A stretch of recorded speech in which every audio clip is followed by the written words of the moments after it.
നമസ്കാരം. ഒട്ടും നീറ്റില്ലാത്ത ഒരു നീറ്റ് പരീക്ഷ അതായിരുന്നു ഇപ്പോഴത്തെ പ്രധാനപ്പെട്ട ചർച്ചാ വിഷയം. ലക്ഷക്കണക്കിന് വിദ്യാർത്ഥികൾ എഴുതുന്ന പരീക്ഷയുടെ ചോദ്യപേപ്പർ 4-5 ലക്ഷം രൂപ വിലയിട്ട് ചോർത്തി എന്നത് തന്നെയാണ് ഇത് വിവാദമാകാനുള്ള കാരണം. ഈ വിഷയത്തിൽ കേന്ദ്രത്തിനെതിരെ അതിശക്തമായ വിമർശനങ്ങൾ ഉയർന്നുകൊണ്ടിരിക്കുന്ന സാഹചര്യമാണ്. ഈ സാഹചര്യം കേന്ദ്രത്തെ തകർക്കാൻ കിട്ടിയിട്ടുള്ള ഏറ്റവും വലിയ ആയുധമാക്കി മാറ്റുകയാണ് കേരള സർക്കാർ. കേരളം നന്നായി ഈ ഒരു സാഹചര്യത്തെ മുതലെടുത്തു തുടങ്ങിയിട്ടുണ്ട്. വിഷയത്തിൽ മുഖ്യമന്ത്രി പിണറായി വിജയൻ സോഷ്യൽ മീഡിയയിൽ കേന്ദ്രത്തിനെതിരെ ഒരു വലിയ കുറിപ്പ് പങ്കുവച്ചിരിക്കുന്നു. എന്നാൽ നീറ്റ് വിഷയത്തിൽ മുഖ്യമന്ത്രി കാണിക്കുന്ന ശുഷ്കാന്തി കാലാകാലങ്ങളായി കേരളത്തിലെ വിദ്യാർത്ഥികൾ അനുഭവിച്ചു പോരുന്ന കഷ്ടതകളുടെ കാര്യത്തിൽ എന്തുകൊണ്ട് മനസ്സിലാക്കുന്നില്ല, ഇടപെടുന്നില്ല എന്നൊരു ചോദ്യം വലിയ ചോദ്യമായി ഇവിടെ നിൽക്കുകയാണ്.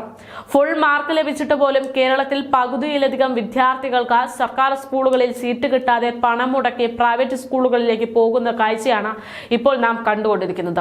മലബാറിലെ +1 വിദ്യാർത്ഥികളുടെ സീറ്റ് പ്രതിസന്ധി കാലാകാലങ്ങളായി നിൽക്കുന്ന പ്രശ്നമാണ്. എന്നാൽ അതിൽ നടപടിയെടുക്കാൻ 2 തവണ ഭരണം കിട്ടിയിട്ട് പോലും മുഖ്യമന്ത്രി പിണറായി വിജയനെ കൊണ്ട് സാധിച്ചിട്ടില്ല. അദ്ദേഹമാണ് ഇപ്പോൾ കേന്ദ്രത്തെ വിമർശിക്കുന്നത് എന്നതാണ് വിരോധാഭാസം.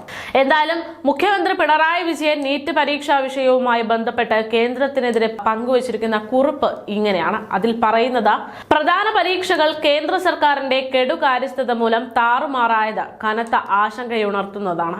ക്രമക്കേടുകൾ കണ്ടെത്തിയതിനാൽ UGC നെറ്റ് പരീക്ഷ റദ്ദാക്കുന്നതിനായി കേന്ദ്ര വിദ്യാഭ്യാസ മന്ത്രാലയത്തിന്റെ തീരുമാനം വന്നതോടെ യുവതലമുറയിലും രക്ഷിതാക്കളിലും ജനങ്ങളിലാകെയും നൈരാശ്യവും അസ്വസ്ഥതയുമാണ് സൃഷ്ടിക്കപ്പെട്ടിരിക്കുന്നത്. നീറ്റ് പരീക്ഷ നടത്തിപ്പിലെ ക്രമക്കേടുകൾ പുറത്തു വന്നിട്ട് അധിക ദിവസമായിട്ടില്ല. പരീക്ഷകൾ എഴുതിയ ലക്ഷക്കണക്കിന് വിദ്യാർത്ഥികളുടെ ഭാവി അനിശ്ചിതത്വത്തിലേക്കായിരിക്കുന്നു. പരീക്ഷ നടത്തിപ്പിനായി ചെലവഴിച്ച കോടിക്കണക്കിന് രൂപയും മനുഷ്യാധ്വാനവും പാഴായി. ഇത്രയേറെ പ്രാധാന്യമുള്ള പരീക്ഷകൾ പോലും കുറ്റമറ്റ നിലയിൽ നടത്താൻ കഴിയുന്നില്ല എന്നത് അധികാരികളുടെ ഗുരുതര വീഴ്ചയാണെന്ന് സൂചിപ്പിക്കുന്നു. പാഠ്യപദ്ധതിയെയും വിദ്യാഭ്യാസ മേഖലയെയും കാവ്യവൽക്കരിക്കാനുള്ള വ്യഗ്രതയിൽ BJP സർക്കാർ അടിസ്ഥാന ഉത്തരവാദിത്വം മറക്കുകയാണ്. നാഷണൽ ടെസ്റ്റിംഗ് ഏജൻസിയുമായി NTA ബന്ധപ്പെട്ട അഴിമതിയും കെടുകാര്യസ്ഥതയും തിരുത്തി സുതാര്യവും പിഴവുകളില്ലാത്തതുമായ രീതിയിൽ പരീക്ഷകൾ നടത്താൻ ആവശ്യമായ നടപടി കേന്ദ്ര സർക്കാർ എത്രയും പെട്ടെന്ന് സ്വീകരിക്കണം.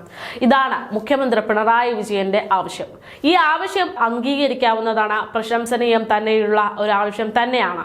പക്ഷേ മുഖ്യമന്ത്രി കേന്ദ്രത്തോട് ഇങ്ങനെ ഒരു ആവശ്യം ഉന്നയിക്കുമ്പോൾ മുഖ്യമന്ത്രിയാൽ ചെയ്യാൻ സാധിക്കുന്ന, കേരളത്തിലെ വിദ്യാർത്ഥികൾക്ക് നൽകാൻ സാധിക്കുന്ന ഒട്ടനവധി കാര്യങ്ങൾ ചെയ്യാതിരിക്കുന്ന മുഖ്യമന്ത്രി എന്തുകൊണ്ട് അതൊന്നും ചെയ്യുന്നില്ല എന്നത് ഒരു ചോദ്യമായി മാറുകയാണ്.